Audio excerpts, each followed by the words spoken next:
നല്ല മധുരമുണ്ട്. Hello friends, ഇന്ന് നമുക്ക് കുറച്ച് ഫ്രൂട്ട്സുകളൊക്കെ ഒന്ന് പരിചയപ്പെട്ടാലോ?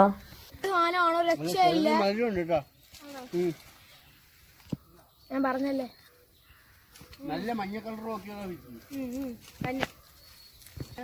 ഇഷ്ടംപോലെ. ഇതിന്റെ പേരാണ് ബറാബ.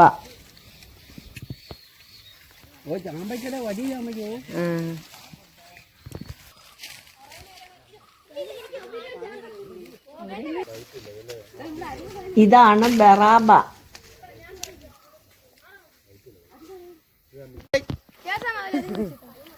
സൂപ്പർ.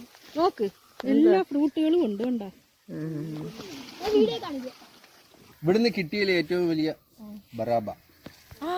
ഭയങ്കര ടേസ്റ്റ് ആണ് ഇത്. ഭയങ്കര ടേസ്റ്റ്. ഒന്ന് കഴിച്ചു നോക്കിയേ, കഴിച്ചിട്ട് അഭിപ്രായം പറ.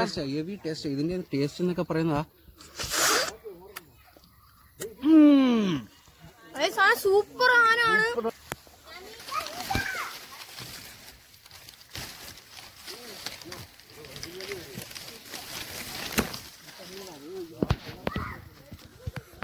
മിറാക്കിൾ കുറവാ അല്ലേ?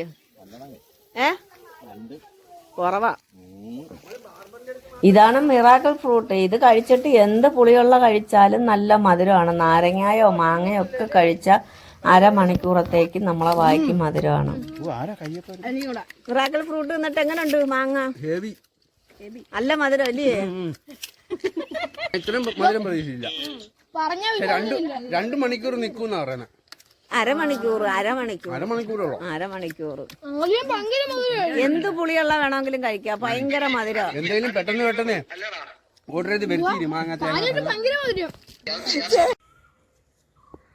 ഇത് സപ്പോട്ട. ഇത് ഒരുപാട് 2-3 ടൈപ്പ് ഉണ്ടെന്ന്. ഒന്ന് ബനാന സപ്പോട്ട, അങ്ങനെ പല ടൈപ്പ് ഉണ്ട്. പക്ഷേ ഇത് നല്ല മധുരമാണ് കേട്ടോ. ഇതിൻ്റെ വെയിറ്റ് കൊണ്ട് ഒരിക്കൽ ഇത് മറിഞ്ഞു വീണു. അത് ഞാൻ നിങ്ങളെ കാണിക്കാവുന്നതാണ്. ഇത് കണ്ട, ഇത് നിറച്ചും അങ്ങ് പിടിക്കും. ഇത് കണ്ട, പൂക്കൾ ഇഷ്ടം പോലെ നിൽപ്പുണ്ട്. ഞാൻ 2 പെട്ടി വെച്ചിട്ട് അതിനകത്താണ് ഇത് വെച്ച് പിടിപ്പിച്ചേക്കുന്നത്. നിറച്ചുകൊണ്ട്. പക്ഷേ ഇതെല്ലാം കൂടെ ഇങ്ങോട്ട് പൂത്ത് വിരിഞ്ഞ് വരുമ്പോഴത്തേക്ക് ഇതിൻ്റെ വെയിറ്റ് ഇതിന് താങ്ങാൻ പറ്റത്തില്ല. അതാണ് കഷ്ടം. അങ്ങനെ ഒരുക്കം മറിഞ്ഞു വീണ് ഒത്തിരി പാട് പെട്ട് പൊക്കി ഇത് നിലത്ത്. പിന്നെ അതിൽ നിന്നെല്ലാം കുറച്ച് ഞങ്ങൾ പിച്ച് മാറ്റിയിട്ട് നിർത്തി. ഇത് കണ്ട, ഇത് നമ്മൾ ആദ്യമേ ഇതൊക്കെ നോക്കണം. ഇതിനകത്ത് എന്തെങ്കിലുമൊക്കെ കേടോ പുഴുക്കളോ ഉണ്ടെങ്കിൽ നമ്മളെ അന്നേരം അങ്ങ് പിച്ച് കളഞ്ഞേക്കണം. ആ ഇല തുടക്കത്തിലാകുമ്പം കുഴപ്പമില്ല. ഇതെല്ലാം അങ്ങ് പിച്ച് കളഞ്ഞിട്ട് ഇനി നമുക്ക് എന്തെങ്കിലും വേപ്പെണ്ണ എന്തെങ്കിലും ഒന്ന് അടിച്ചു കൊടുക്കാം നമുക്ക്. ഇത് ഞാൻ കഴിഞ്ഞ പ്രാവശ്യം ഇതിൻ്റെ വെയിറ്റ് കൊണ്ട് ഇത് താങ്ങിയില്ല. വെയിറ്റ് കൊണ്ട് മറിഞ്ഞു വീണതാണ്. പിന്നെ ഞാനൊരു 3-4 പേരെ കൊണ്ടുവന്നാണ് അത് പൊക്കി നിർത്തിയത്. ആദ്യം തന്നെ അത് കുറേശ്ശെ എല്ലാം ഞാൻ വലുതെല്ലാം അങ്ങ് പിച്ച് മാറ്റിയിട്ട് പിന്നെ ഒരുമാതിരിപ്പെട്ടൊക്കെ നിർത്തിയിട്ട് പിന്നെ അത് പൊക്കി നിർത്തി. അതിൻ്റെ കൂടെ ഒരു കാറ്റും മഴയും കൂടെ വന്നപ്പം പിന്നെ പറയണ്ട. ഇതൊക്കെ ബ്ലാത്ത് ചെയ്ത് നമ്മൾ കഴിച്ചിട്ട് ബാക്കി നമ്മൾ അതിൻ്റെ അരിയൊക്കെ പറക്കി എറിയുന്നത്. അന്നേരം അതൊക്കെ പറക്കി നമ്മൾ ബക്കറ്റിലൊക്കെ ഇട്ട് നട്ടു വെച്ചേക്കും. ഇന്നത്തെ വീഡിയോ ഇഷ്ടമായെന്ന് വിചാരിക്കുന്നു. ഇഷ്ടമായ ലൈക്കും കമൻറ്റൊക്കെ ചെയ്ത് ഒന്ന് സപ്പോർട്ട് ചെയ്തേക്കണേ.